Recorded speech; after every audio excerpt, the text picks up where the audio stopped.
दिल्लीच्या रस्त्यावर विद्यार्थ्यांचं आंदोलन, पंतप्रधानांच्या निवासस्थानाबाहेर राहुल गांधींचं धरणं, प्रियंका गांधी, अखिलेश यादव यांना पोलिसांनी ताब्यात घेतलं.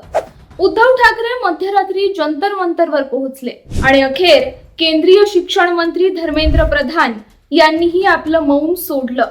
पण या सगळ्या घडामोडींमागे नेमकं काय सुरू आहे? आंदोलन आता कोणत्या टप्प्यावर पोहोचलंय आणि सरकारवरचा दबाव आता किती वाढलाय, पाहूयात या व्हिडिओ मधून.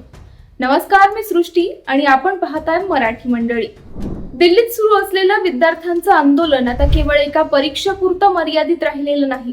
हे आंदोलन आता थेट केंद्र सरकार, शिक्षण मंत्री धर्मेंद्र प्रधान आणि मोदी सरकारच्या भूमिकेवर प्रश्नचिन्ह उपस्थित करतंय. सुरुवातीला विद्यार्थ्यांच्या मागण्यांपासून सुरू झालेलं हे आंदोलन आता देशभरातील विरोधी पक्ष आणि विविध संघटनांच्या पाठिंब्यामुळे मोठ्या राजकीय संघर्षात बदललंय. 20 जुलैला नेमकं काय घडलं? 20 जुलै रोजी विद्यार्थी संघटना आणि सीजेपीच्या वतीने चलो संसद मोर्चा काढण्यात आला. हजारो विद्यार्थी आणि आंदोलक संसदेकडे निघाले, मात्र पोलिसांनी त्यांना अडवलं आणि परिस्थिती चिघळल्यानंतर लाठीचार्ज करण्यात आला. या कारवाईत अनेक आंदोलक जखमी झाले. काहींच्या डोक्यातून रक्त वाहतानाचे व्हिडिओ सोशल मीडियावर व्हायरल झाले. या घटनेनंतर देशभरातून संताप व्यक्त होऊ लागला आणि आंदोलनाला मोठा पाठिंबा मिळू लागला.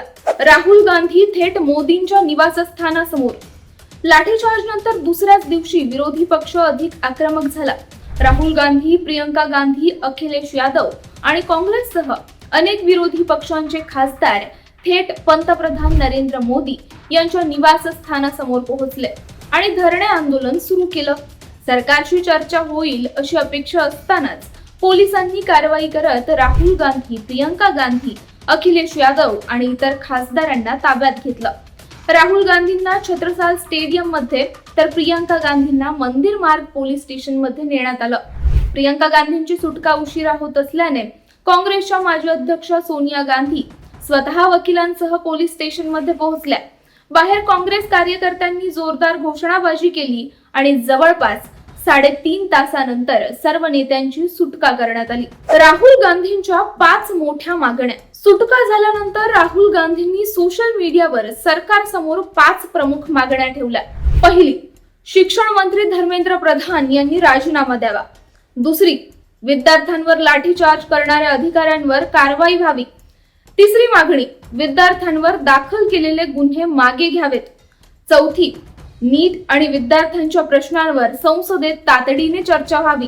आणि 5वी मागणी, सरकारने विद्यार्थ्यांची माफी मागून परीक्षा व शिक्षण व्यवस्थेत सुधारणा करावी. राहुल गांधींचा आरोप आहे की सरकार विद्यार्थ्यांच्या प्रश्नांकडे गांभीर्याने पाहत नाही. तर यावर सरकारचं उत्तर काय?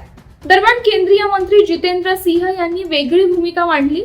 त्यांच्या म्हणण्यानुसार सरकार संसदेत या विषयावर चर्चा करण्यास तयार होतं, मात्र राहुल गांधींनी अचानक पंतप्रधानांच्या घरासमोर आंदोलन करण्याचा निर्णय घेतला आणि त्यामुळे परिस्थिती बदलली. तर अनेक दिवस मौन बाळगल्यानंतर शिक्षण मंत्री धर्मेंद्र प्रधान यांनी ही प्रतिक्रिया दिली. त्यांनी सोशल मीडियावर लिहिलं की काँग्रेस विद्यार्थ्यांच्या प्रश्नांचं राजकारण करतंय. सरकार नीट आणि इतर सर्व मुद्द्यांवर संसदेत सविस्तर चर्चा करण्यास तयार आहे. मात्र विरोधकांनी आंदोलनाचा मार्ग स्वीकारून सुरक्षा व्यवस्थेचं उल्लंघन केलं आणि नागरिकांनाही त्रास दिला. प्रधान यांनी स्पष्ट केलं की विद्यार्थ्यांना घोषणाबाजी नव्हे तर ठोस निर्णय हवेत आणि सरकार त्यासाठी कटिबद्ध आहे. मध्यरात्री उद्धव ठाकरे जंतर मंतरवर. मंगळवारी रात्री या आंदोलनाला आणखी एक मोठं राजकीय वळण मिळालं. शिवसेना पक्षप्रमुख उद्धव ठाकरे आपल्या पक्षाच्या नेत्यांसह थेट जंतर मंतरवर पोहोचले. त्यांचं जोरदार स्वागत करण्यात आलं. जय भवानी, जय शिवाजी आणि छत्रपती शिवाजी महाराज की जय अशा घोषणांनी संपूर्ण परिसर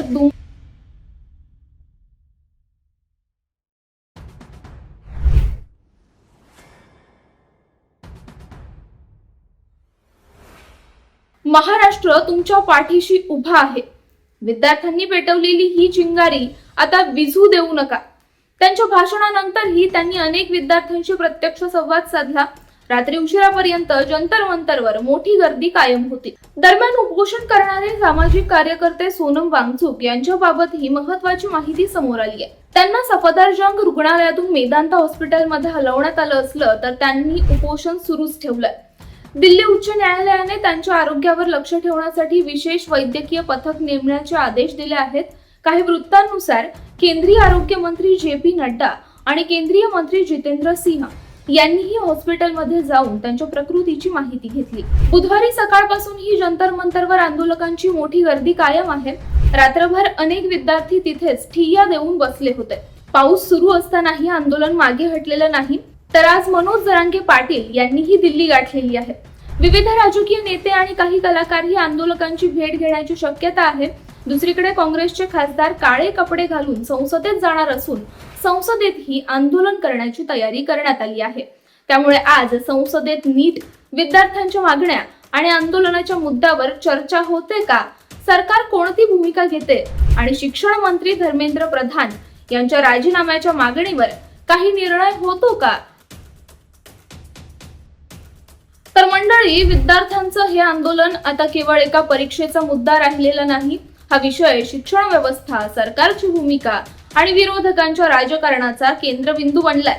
आज संसदेत नेमकं काय घडतं, आंदोलनाला कोणतं नवं वळण मिळतं आणि विद्यार्थ्यांच्या मागण्यांवर सरकार काय निर्णय घेतं यावर आम्ही सतत लक्ष ठेवून आहोत. व्हिडिओ आवडला असेल तर लाईक करा, मित्रांसोबत शेअर करा आणि मराठी मंडळी चॅनलला नक्की सबस्क्राईब करा. धन्यवाद.